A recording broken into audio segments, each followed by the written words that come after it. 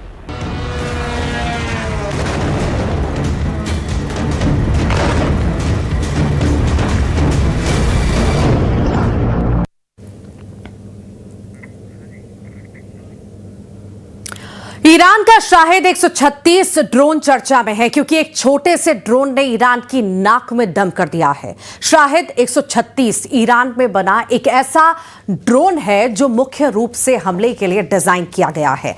इसे कम लागत वाला हथियार माना जाता है।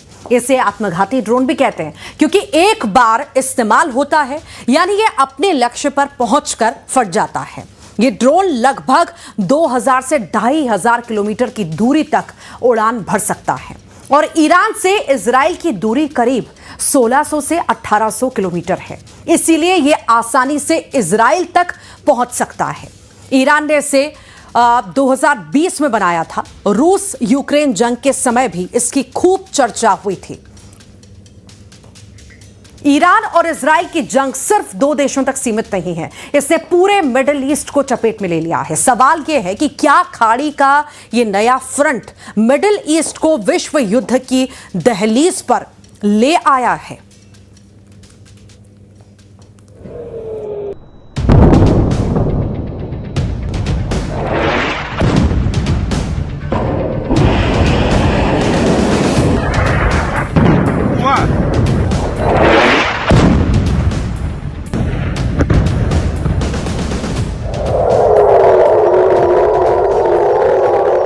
जॉर्डन में सायरन अलर्ट पर यूएस एयरबेस।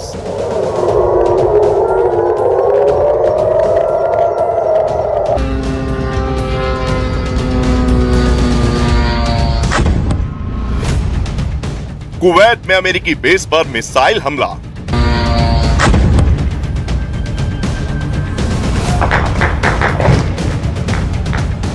धमाकों से गूंज उठी मनामा की रात।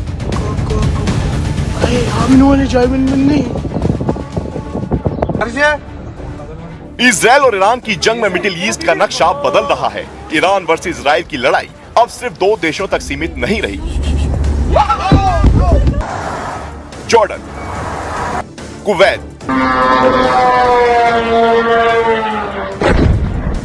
बहरीन, कतर, सऊदी और लेबनान तक युद्ध की आग फैल गई और खाड़ी में बन गया नया वॉर फ्रंट।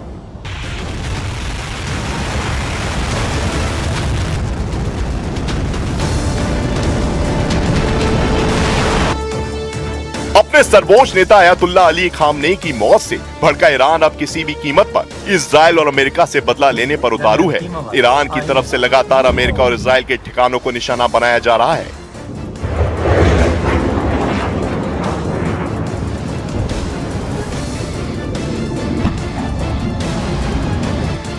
जॉर्डन और कुवैत में अमेरिका के सैन्य ठिकानों पर ईरान ने जोरदार हमले किए, तो वहीं इजराइल के तेल अवीव में केमिकल फैक्ट्री को भी निशाना बनाया। केरविल में होटल पर ईरान ने ड्रोन हमला किया क्योंकि वहां पर भी अमेरिकी सैनिकों के छिपे होने की जानकारी सामने आई थी।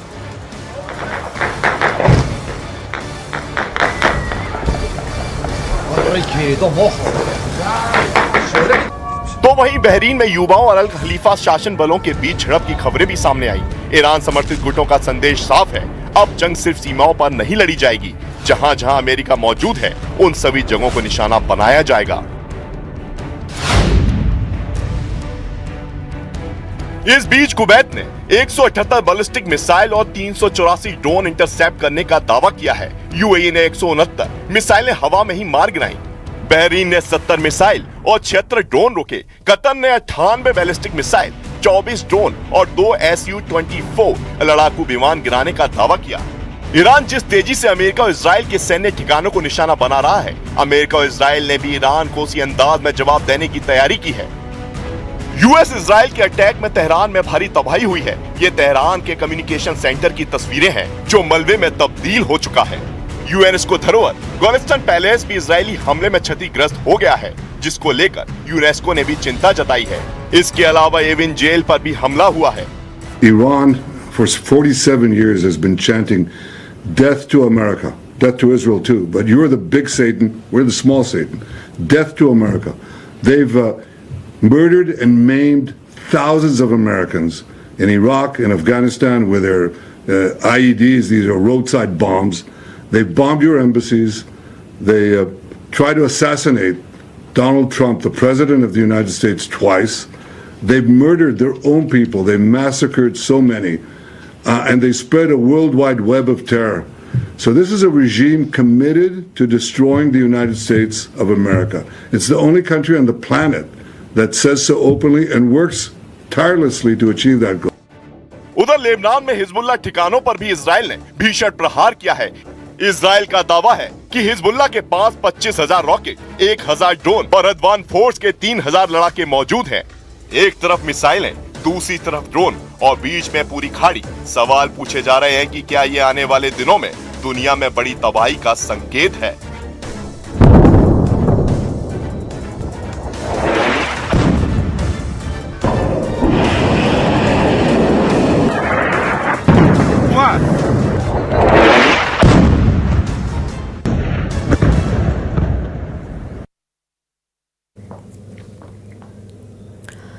जंग में हर तरफ से बड़े बड़े घातक हथियारों का खुला इस्तेमाल हो रहा है। कुछ अहम हथियारों पर नजर डालते हैं। सबसे पहले बात ईरान के शाहिद 136, जिसे शाहिद सुसाइड ड्रोन भी कहते हैं। ये लोइटरिंग कामिकाजे ड्रोन लगभग 2000 से 2500 किलोमीटर तक उड़ान भर सकता है। तो वहीं इसे स्वाम अटैक में बड़ी संख्या में छोड़ा जाता है ताकि दुश्मन के एयर डिफेंस सिस्टम पर दबाव पड़ सके। इसका इस्तेमाल ईरान ने इजराइल और खाड़ी देशों के ठिकानों को निशाना बनाने के लिए किया। अब इजराइल के F-35I अदर फाइटर जेट पर नजर है। यह 5वीं पीढ़ी का स्टील्थ मल्टी रोल फाइटर है और दुनिया के सबसे एडवांस लड़ाकू विमानों में गिना जाता है। इसकी स्टील तकनीक इसे रडार से बचने में मदद करती है। इसका इस्तेमाल ईरान के अंदर मिसाइल साइट और सैन्य ठिकानों पर सटीक एयर स्ट्राइक के लिए किया गया है। अमेरिका टॉमहॉक क्रूज मिसाइल से ईरान में तबाही मचा रहा है। ये लंबी दूरी के क्रूज मिसाइल 1500 से 2500 किलोमीटर तक मार कर सकती है और जमीन से सिर्फ 30 से 35 मीटर ऊपर उड़कर रडार को चकमा देती है। इसे वॉरशिप से लॉन्च कर समुद्र के रास्ते ईरान के सैन्य ठिकानों पर सटीक हमले के लिए इस्तेमाल किया गया। अमेरिका के B-2 बॉम्बर की ताकत पूरी दुनिया जानती है। यह रणनीतिक स्टील्थ बॉम्बर अंडरग्राउंड टारगेट को तबाह करने में सक्षम है और लंबी दूरी तक उड़ान भर सकता है।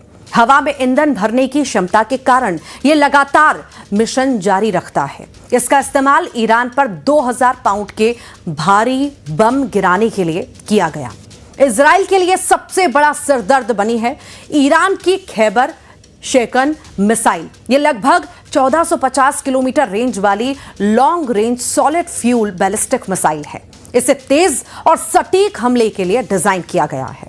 इसका इस्तेमाल ईरान ने इजराइल के डिफेंस सिस्टम को भेदने और रणनीतिक ठिकानों को निशाना बनाने के लिए किया है।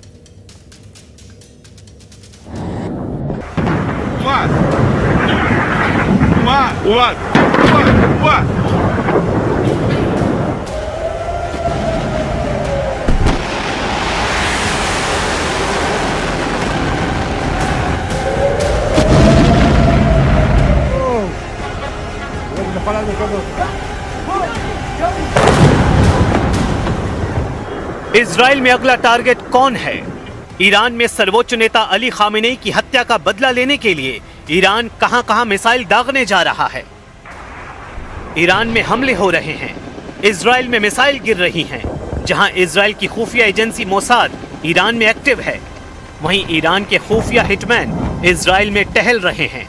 ये बात नेतन्याहू भी बहुत अच्छी तरह जानते हैं और यही वजह है कि इजराइल इस वक्त ईरान का सबसे बड़ा टारगेट बन चुका है।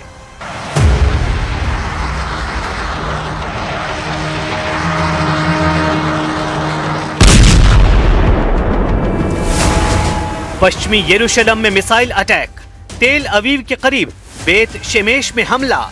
चंद घंटों के अंदर तबाही वाले ये 2 वीडियो पूरे इजराइल को परेशान कर रहे हैं। मिसाइल हमले देखिए, उससे मची तबाही देखिए। ऐसे हमलों को रोकने में पूरी तरह नाकाम साबित हो रहा है इजराइल। लेकिन नेतन्याहू का हौसला बुलंद है। नेतन्याहू साफ कर चुके हैं कि खामेनेई के बाद जो भी होगा वो मारा जाएगा। इजराइल किसी को नहीं बख्शेगा। ईरान के हमले बता रहे हैं कि उसकी मिसाइल लगातार तैयार है। ईरान पर हर हमले का मुंहतोड़ जवाब दिया जाएगा। इजराइल के शहर ऐसे ही दहलते रहेंगे, चाहे वो तेल अवीव हो, हाइफा हो या फिर कोई भी मिलिट्री अड्डा। ईरान वहां ऐसी तबाही वाले हमले करता रहेगा। ईरान और इजराइल का युद्ध हाइपरसोनिक दौर में पहुंच चुका है। ईरान की हाइपरसोनिक मिसाइलों ने इजराइल में तहलका मचा दिया है। फत्ताह जैसी मिसाइलों का इस्तेमाल तेज हो चुका है और ये इजराइल के लिए बहुत बुरी खबर है।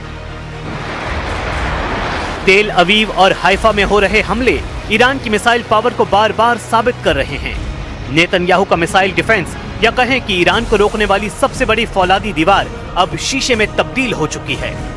इस दीवार को ईरान की मिसाइल बार बार चकनाचूर कर रही है।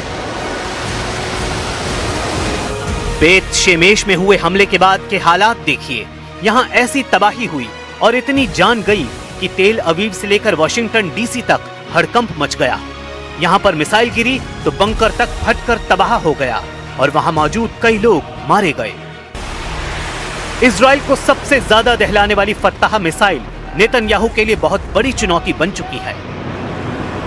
ईरान की फत्ताह एक हाइपरसोनिक मिसाइल है जिसकी रेंज 1400 से 1500 किलोमीटर बताई जाती है। इस मिसाइल की रफ्तार मैक 15 तक है, यानी ये 18,000 किलोमीटर प्रति घंटे की रफ्तार तक पहुंच सकती है। इजराइल में ऐसे दो सिस्टम तैनात रहे, लेकिन क्या ये काफी साबित हुए? बिल्कुल नहीं।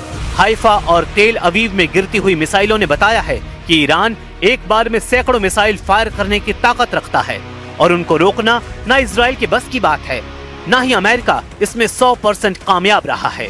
अगले 24 घंटे इजराइल के लिए बहुत खतरनाक होने वाले हैं। अगर नेतन्याहू ईरान के लॉन्च पैड वाले अड्डों को तबाह करने में नाकाम रहे तो समझ लीजिए इजराइल और अमेरिका को लगातार बड़े बड़े झटके मिलते रहेंगे। ईरान से युद्ध को लेकर अमेरिका और इजराइल को ऐसे सिग्नल लगातार मिल रहे हैं।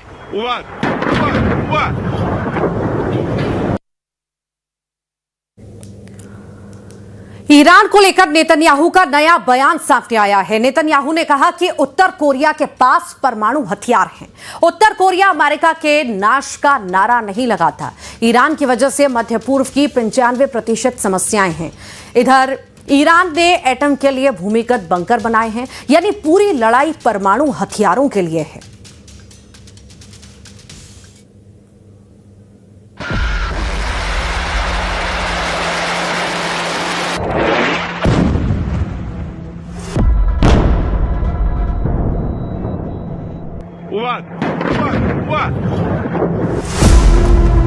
नेतन्याहू की ललकार, ट्रंप की यलगार, परमाणु बम पर नो कॉम्प्रोमाइज।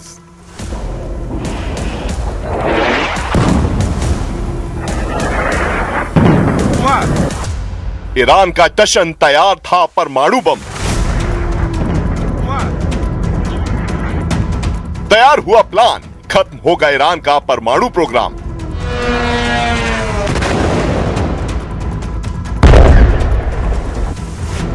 अमेरिका, इजराइल और ईरान के बीच चल रही हाहाकारी जंग के बीच नेतन्याहू ने एक बार फिर ईरान के परमाणु बम की बात की। दावा किया कि ईरान ने अपने परमाणु बम बचाने के लिए बंकर बनाए थे, वो उन्हें वहां छिपाना चाहता था, इसलिए ईरान को रोकना जरूरी था और इसलिए उस पर हमला किया गया। नेतन्याहू ने यह भी साफ कर दिया कि ईरान पर हमला शांति के नए रास्ते खोलेगा। This is a gateway for peace, for a broader peace, and I believe that we can achieve it. The most important thing to understand is that when we worked together, President Trump and I, we achieved, in fact, 4 breakthroughs for peace, brokered by President Trump, working together with me. We brought forward the Abraham Accords, which was 4 peace treaties with 4 Arab countries. And now, working together against Iran, we'll be able to bring many, many more peace treaties. So this is not an endless war. This is a gateway to peace. It's the exact opposite of what people are saying. Netanyahu ने Khamenei सरकार की नीतियों को भी Iran की बर्बादी का कारण कहा। Iran for 47 years has been chanting death to America, death to Israel too, but you're the big Satan, we're the small Satan. Death to America. They've murdered and maimed thousands of Americans in Iraq and Afghanistan with their IEDs. These are roadside bombs. They bombed your embassies. They tried to assassinate Donald Trump, the President of the United States, twice. They've murdered their own people. They massacred so many. And they spread a worldwide web of terror. So this is a regime committed to destroying the United States of America. It's the only country on the planet that says so openly and works tirelessly to achieve that goal. Netanyahu ने यह भी बताया कि वो जंग को लंबा खींचने का प्लान नहीं बना रहे। फॉक्स न्यूज को दिए इंटरव्यू में उन्होंने ईरान के खिलाफ जल्द और निर्णायक सैन्य कार्रवाई का ऐलान किया है। उन्होंने कहा कि ये युद्ध लंबा नहीं चलेगा, मतलब अमेरिका और इजराइल ईरान का काम फटाफट निपटाने का प्लान बना रहे हैं, क्योंकि ट्रंप ने भी कह दिया है ये अमेरिका का बहुत बड़ा सैन्य अभियान है। ऐसा सैन्य अभियान दुनिया ने नहीं देखा होगा। यानी इस बार आर होगा या पार, क्योंकि ईरान झुकेगा नहीं और ट्रंप और नेतन्याहू रुकेंगे नहीं। सबसे बड़ी बात ये कि अब अमेरिका और इजराइल की सुई ईरान के परमाणु ठिकानों को तबाह करने पर अटक गई है। दोनों ने कसम खा ली है, जब तक ईरान के परमाणु कार्यक्रम का नामो निशान नहीं मिट जाता, ईरान जलता रहेगा।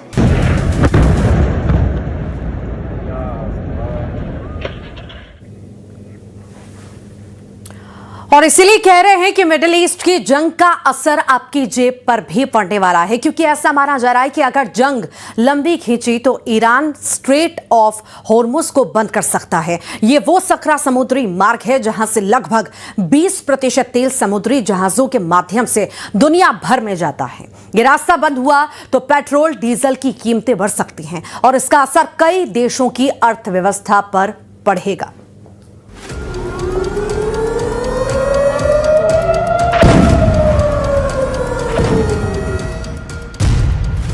अमेरिका ईरान वॉर, तेल की कीमतों में लगेगी आग।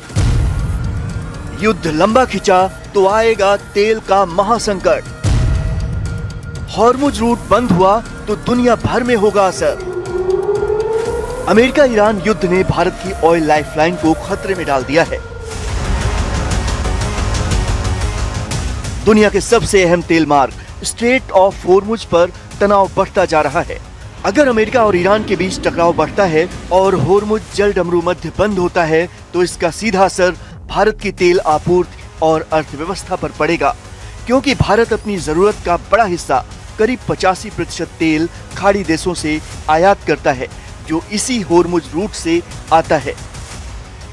ईरान पहले भी ये चेतावनी दे चुका है कि अगर हालात गंभीर हुए तो वो होर्मुज रूट को बंद कर सकता है।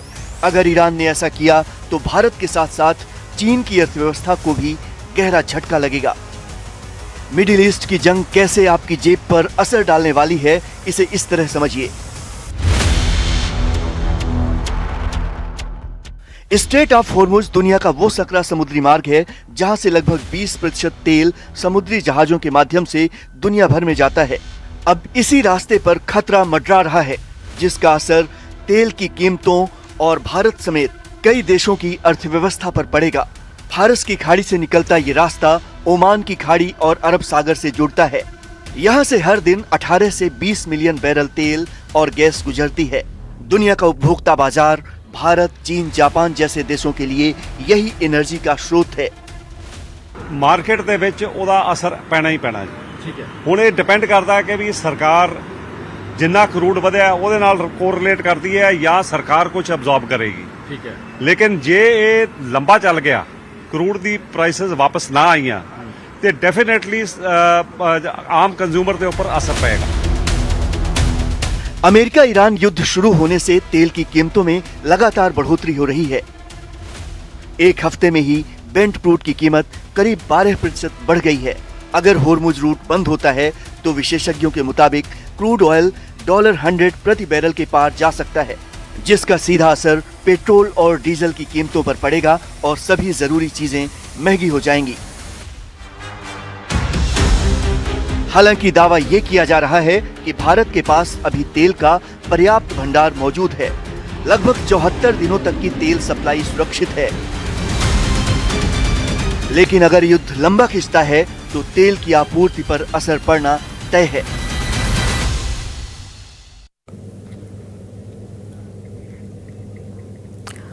और इसी के साथ ही स्पेशल रिपोर्ट में आज के लिए इतना ही।